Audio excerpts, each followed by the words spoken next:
Okay, let's talk about how to not have your web browser automatically download files to a stupid downloads folder on your hard drive when we want them to go to our server drive so that we actually have access to them. So in Chrome, first of all, in the new tab here, go up here to the settings,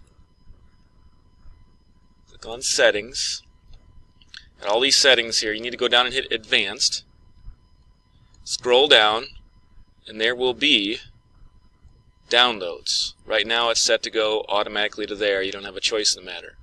But there's this ask me where to save each file before downloading. So click this button. And then when you go to download something, say in Drive, it will ask you where you want to download it.